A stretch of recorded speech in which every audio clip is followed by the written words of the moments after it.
Welcome back to another video. I hope you're all keeping safe and well. It is Monday, the 13th of April. I'm back for another question and answer session. Yesterday's one was very popular. I've been sent loads of questions, so I'm going to have to do another question and answer session in the next couple of days. So if I haven't answered your question on this video, I will try to do one in the next couple of days. So any further questions, please put them in the comments section below. I do really enjoy doing these, and of course we all have time on our hands at the moment.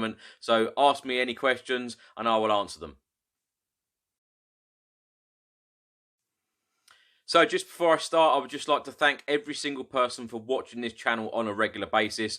Early this morning, the channel has just hit 35,000 subscribers. So I thank every single person for watching this channel over the last couple of years.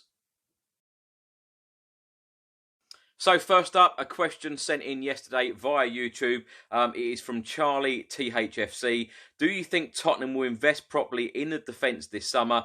Also, can you shout out my channel? So please do visit Charlie THFC's channel for all of the Spurs content that he puts out. Charlie, I think that Tottenham have to invest in the defence this summer, or indeed when the 2019-20 season ends. It is an area that Tottenham have really struggled with this season. We've conceded far too many goals. We were conceding goals under Pochettino. We've conceded a lot of goals and kept very few clean sheets under Jose Mourinho.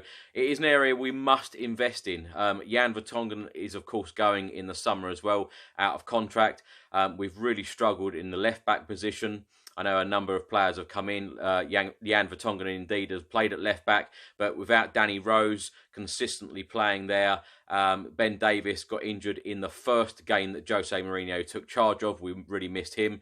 Serge Aurier, you know, a lot of fans have very mixed feelings about him. Is he good enough for the club going forward? I don't think so personally. I think that Tottenham really do need to invest in the defence this summer. It is one of the first points that I think Jose Mourinho needs to look at.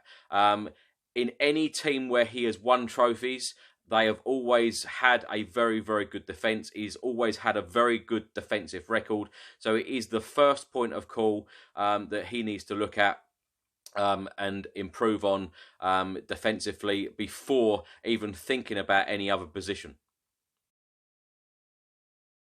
A question via YouTube yesterday from Rob Patterson. Hi Chris, how did you get into following Spurs and what was your first game you ever saw? Now, I must admit, a lot of my family do support Arsenal. I wanted to be different. A number of kids at school supported Spurs. I watched the World Cup 1990, saw the likes of Gary Lineker and Paul Gascoigne. Having watched those two during that World Cup, I was absolutely hooked. The first time I really remember watching Spurs was when Tottenham were in the 1991 FA Cup final, which of course we won 2-1. It's the last time we won the FA Cup. That's probably why I go on about trophies so much. The first season really I watched Tottenham properly was the first ever Premier League season, which was 1992-1993. We had some great players. And then the first game I ever went to was Ipswich away. It was in September 1993. Tottenham drew 2-2. The goals were scored by Jason Dezelle and Teddy Sheringham. Jason Dezelle got our late equaliser. I think it was in about the 86th minute. The first time I ever went to White Hart Lane was in May 1994. We lost at home to Queen's Park Rangers. Trevor Sinclair got 2 goals that day, and they won 2-1. But I will never ever forget the feeling of walking into White Hart Lane for the very first time. I was then absolutely hooked. I was asking my mum and dad to take me all the time during the 1994-1995 season, particularly when Jurgen Klinsmann signed for the club. I just wanted to go to every game, and I badged my dad in taking me, and we literally went to every home game during 94-95. That probably remains one of my favourite ever seasons because of that reason, and of course Jurgen Klinsmann and co came to the club. What a season, what a player Jurgen Klinsmann was, and that's why he always remains my favourite player. Funny one this. Roy Price asked, question for you, Chris. When you finish your painting and tiling at your house, can you come and do some DIY in my house? Roy, once this pandemic is over and we're all back to normal, give me your address and I'll pop round and give you a hand. Question here from Brian Smith, and just before I read Brian's question, Brian, you always comment on these videos, and you are an avid watcher of this channel, so I thank you very much for that. You ask, when do you think that we will get our stadium a sponsor name? It's been a very long time now, and surely it's time to name it. Good question. Very, very good question. I think because the club have asked so much money for the naming rights, I think that we have had a problem in getting a sponsor or a naming sponsor, and I think it's all down to money. Of course, a lot of companies would love to have their name on the Tottenham Hotspur Stadium.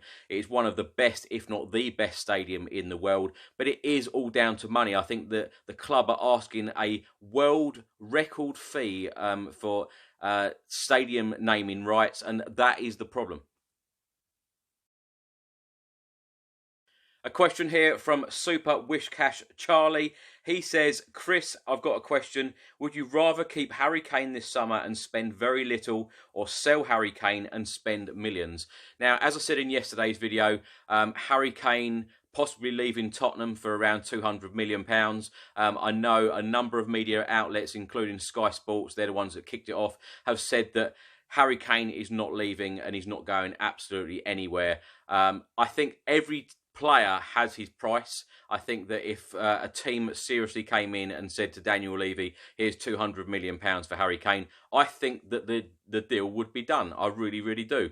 But I think that Tottenham really do need to show the intent of where we are going, where we want to be, and what we are pushing for. Are we pushing to be Premier League winners? Are we pushing to be FA Cup winners, League Cup winners, or even Champions League winners? Or are we just competing for that top 4 place year in, year out? Now, for me, Jose Mourinho was brought in to win Tottenham a trophy. We need to show the intent that we are gunning for a trophy, and where do Tottenham want to be? And I think that Harry Kane hinted in his Instagram live video with Jamie Redknapp is, are Tottenham going in the right direction? Are Tottenham going for these trophies? There is no reason whatsoever why Tottenham shouldn't have been spending big money after the Champions League final. I said that on yesterday's video. But, when you've got players like Heung-min Son and Harry Kane, and I put both of them in the same bracket. Normally, a lot of people think that Harry Kane is way above Heung-min Son. I put them in the same bracket. I think they are as good as one another, and I think that they are very, very missed when we don't have them. That's really been proven this season when Harry Kane has been out injured, when Heung-min Son went out injured. We missed both of them absolutely hugely. So, would I rather keep Harry Kane and spend very little? I think that we can do both. I think that Tottenham need to keep Harry Kane, and I think that Tottenham do need to go out and spend big. The big thing now, will Tottenham have the money at the end of this season? What with the coronavirus pandemic, that is a big talking point now. How much money Premier League teams are going to spend as a whole? How much money will Jose Mourinho get to spend this summer? If he does go out and buy players, I do think that Tottenham do need a backup striker. I think that has been a huge issue in the last couple of seasons, not just this one, in the last couple of seasons, because Harry Kane does seem to be out injured, for periods of time, during the last few seasons. So, you need to replace strikers. When Fernando Llorente went, you need to have a replacement sitting on the bench, and you need a backup striker as well for competition for the likes of Harry Kane and Heung-min Son. A question here from Biff Grimes, and he says, what is the latest on the furloughing of staff at Spurs? I'm ashamed of Spurs doing this, and I'm wondering what type of club I'm following. Biff, you've probably seen the news today, but I'm going to answer this question anyway. I'm absolutely delighted that Tottenham announced earlier this afternoon that they are now paying all of the 550 non-playing staff, whether they're casual, part-time, full-time. They are now paying them 100% of their wages during April and May, and then they're going to review the situation at the end of May. I wasn't a fan of this furloughing situation either. A lot of people were quite ashamed of the club, of what they did. It left a very bitter taste in the Tottenham fans' mouths, and rightly so. Tottenham have taken the U-turn, though. They have made the right decision. They've almost done exactly what Liverpool did. They've realised that people weren't happy. Daniel Levy even said in his statement today that he wants fans to be proud of the club again. And then they released a statement stating what Tottenham are doing for the NHS right now. And the Tottenham Hotspur Stadium has basically just been transformed into a COVID-19 testing centre, and Tottenham Hotspur Football Club are now doing remarkable work with the NHS. A question here from Jamie Forrester. The question is, are Wolves a better team than Tottenham Hotspur? Do you know what? During the 2019-2020 season, it would pain me to say, and it does pain me to say, Wolves have been a better team than Tottenham Hotspur during this season. Wolves are one of those teams, since coming up from the Championship, the last couple of seasons, they are the team that have probably impressed me most. They are probably the team up there with Liverpool, who have been just playing some super football. They've got a fantastic manager. They've got some fantastic players. Jimenez up front, I tell you what, if I could take Jimenez from the Wolves team and put him in the Tottenham team, certainly when we had our injury problems with Harry Kane and Heung-min Son, they've got some super players, and the type of football that they've been playing over the last couple of seasons has been absolutely brilliant. So Wolves are a team that I really do like to watch. Another question here, this time from Jeff Stevens, and Jeff asks, Chris, do you believe there's any chance of Pochettino ever coming back to Tottenham Hotspur Football Club as head coach? Sadly, I don't. I absolutely love and adore Mauricio Pochettino. I thought that he was building something fantastic at Tottenham. I could really see his vision and the future of where he was going to take Tottenham. I felt that he was building, a fantastic squad to go on to, challenge for the Premier League and win a trophy here or there. Yes, we come very close. Yes, we come very close to winning the Champions League final on the 1st of June. Sadly, it wasn't to be.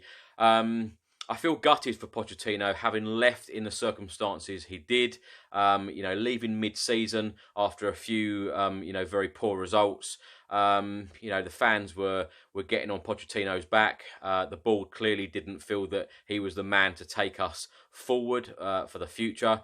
But I think when you look back and dissect his time at Tottenham, the things that he did, the time we spent away at Wembley Stadium, whilst the ground was being built, he always delivered Champions League football. He always delivered what the club wanted. He always delivered what was asked of him. So to get sacked when there was a few mediocre results, I just don't feel that was right. And I know a lot of people say, Chris, stop talking about Mauricio Pochettino because Jose Mourinho is here now. He is our future. But I think that Mauricio Pochettino was building something for the future. And there's two things that I think is very sad about Pochettino. One, he didn't win us a trophy, and two, he was building something for the future. Do you get that feeling as a Tottenham fan that Jose Mourinho is building for the future? Because I don't. I think that Jose Mourinho is here for the short term, where Pochettino, I think that he was here for the long term. And I think that Jose Mourinho might bring us a trophy in the near future, which of course we will all gladly take and all gladly celebrate. But do I think that Pochettino will come back? I don't know, because I think if I was Pochettino, I probably wouldn't want to go back. A question here from Michael from the USA. He writes, my question for you is, if they do complete the last 9 games, where do you see Spurs finishing, possibly top 4? Now, funny enough, I've always thought that Tottenham will finish in the top 4 this season. I know a lot of people will be shouting at me saying, don't be silly, you must be absolutely mad. But we are 7 points adrift of top 4 right now. Chelsea are in the top 4. I think that they can be caught.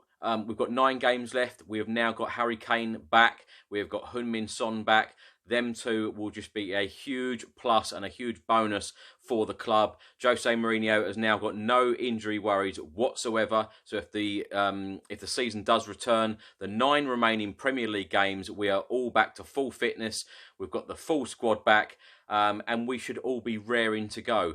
Of course, we've seen in the press in the last couple of days, Jose Mourinho being told off because he just wants to keep training. He wants to, he wants to get his players training. He wants to get his players as fit as possible, even knocking on Ndombele's door, wanting to get him out running. Anything is possible. But one thing is for sure, if Tottenham do not get Champions League football for the 2020-2021 season, then me as a Tottenham fan, I want Europa League football. And I know a lot of people will, heavily criticise me for saying that. But I think that a club like Tottenham Hotspur Football Club needs European football, and we need European football in our glorious new stadium. So regardless of whether we get Champions League football, I would take Europa League football. Please do let me know in the comments section below. Do you agree with me? Do you disagree with me? I'm expecting a lot of people to disagree because I know a lot of fans say, oh no, I don't want to be playing Thursday nights. But I do think European football is very important to a club like Spurs. I hope you've enjoyed today's video. Please do put your question in the comments section below and I will try and get round to answering it on a future video. Please do stay safe and well. Come on, you Spurs.